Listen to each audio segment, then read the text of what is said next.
तो देखिए आज क्लास 9 साइंस चैप्टर 6 टिश्यू ऊतक को आज हम लोग पढ़ेंगे। तो क्वेश्चन 1 से लेकर जितना सारा क्वेश्चन है, जैसे जितना सारा क्वेश्चन है उसको 14 तक, उसका आज हम लोग पूरा क्वेश्चन आंसर करेंगे।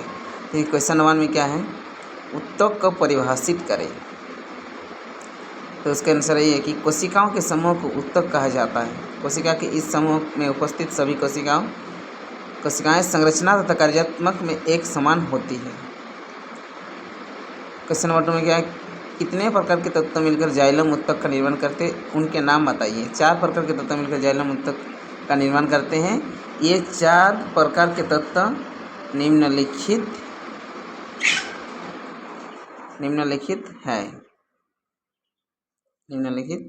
है जैसे कि ये 4 प्रकार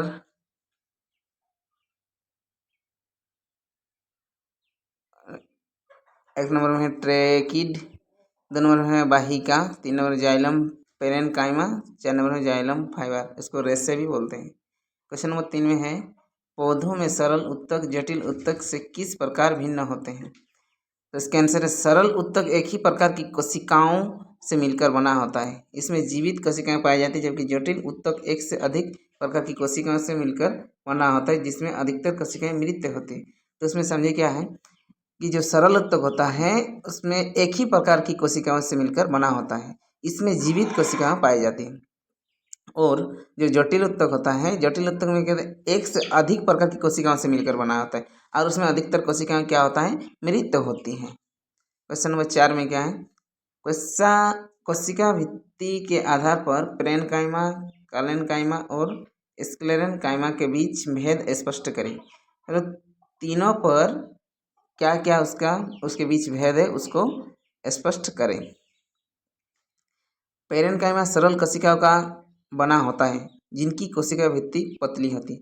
क्या है कि पेरेनकाइमा जो सरल कोशिकाओं से बना होता है और उसका कोशिका भित्ति क्या होता है, पतली होती है।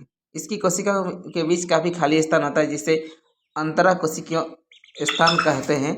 यह भोजन संग्रहण का कार्य करता है।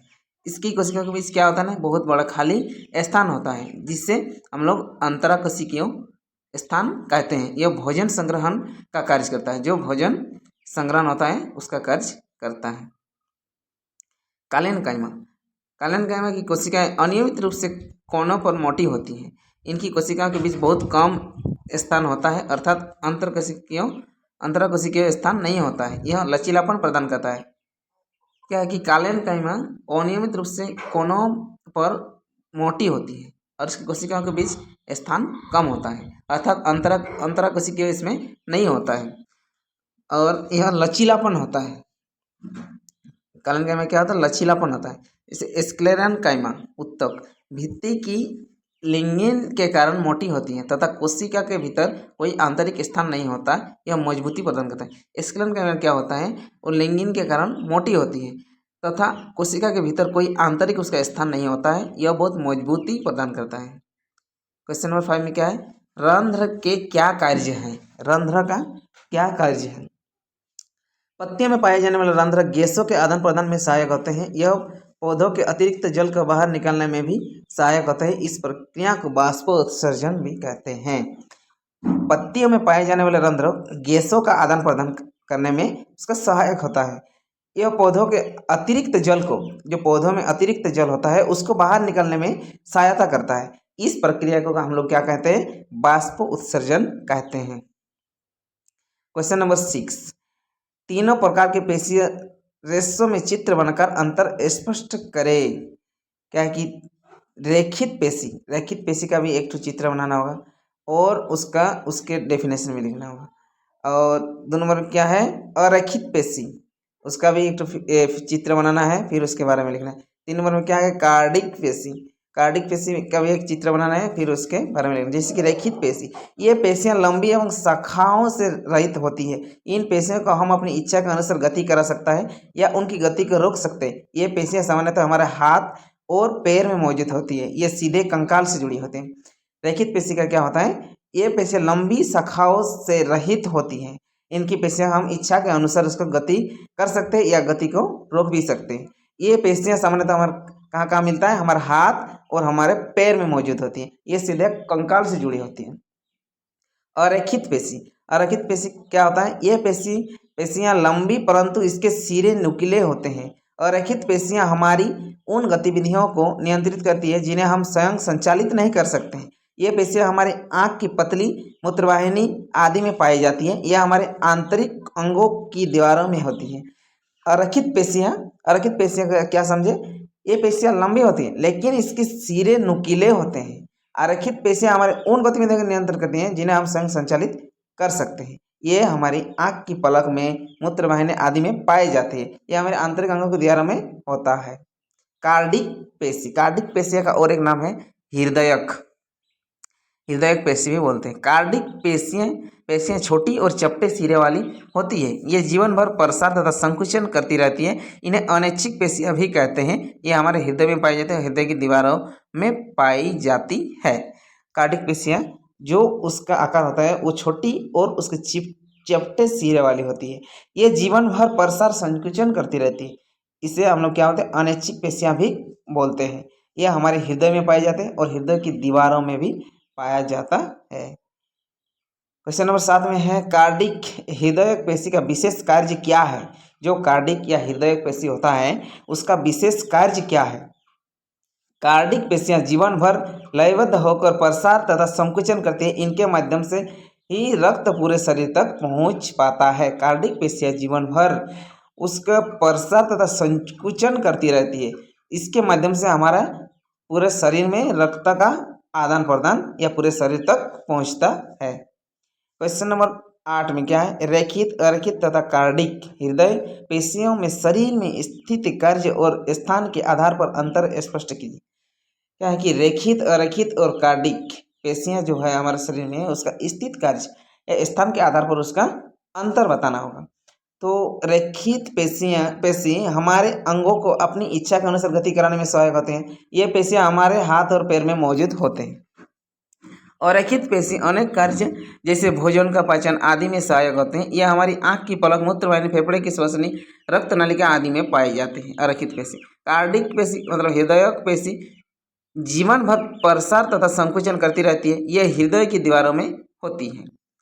क्वेश्चन नंबर 9 में क्या है, न्यूरॉन का एक चित्र बनाएं। इसमें क्या होगा, न्यूरॉन का एक चित्र बनाना होगा और उसका नाम भी लिखना होगा। क्वेश्चन नंबर 10 में क्या है, निम्नलिखित के नाम लिखें। क्वेश्चन नंबर 1, उत्तक जो मुंहों के भीतर अस्तर का निर्माण करता है उसे क्या बोलते हैं। उसे बोलते हैं चपटी एपिथेलियम उत्तक। क्वेश्चन नंबर 2 में क्या है, उत्तक जो मनुष्यों में पेशियों को अस्थि से जोड़ता है उसे क्या बोलते हैं, उसे कंडरा बोलते हैं। क्वेश्चन नंबर 3 में, उत्तक जो पौधों में भोजन का संवहन करता है उसे क्या बोलते हैं, उसे फ्लोएम उत्तक। क्वेश्चन नंबर 4 में, उत्तक जो हमारे शरीर में वसा का संचय करता है उसे क्या बोलते हैं, वसीय उत्तक। क्वेश्चन नंबर 5 में क्या, तरल अधात्री सहित संयोगी उत्तक उसे क्या बोलते हैं, उसे रक्त बोलते हैं। क्वेश्चन नंबर 6 में, मस्तिष्क में स्थित उत्तक तंत्रिका उत्तक। क्वेश्चन नंबर 11 में क्या है, निम्नलिखित में उत्तक के प्रकार की पहचान करें। त्वचा, पौधे का वल्क, अस्थि, विक्रिय नलिका, अस्तर, संवहन बंडल। फर्स्ट में क्या है, त्वचा। त्वचा को चपटी एथिलियम उत्तक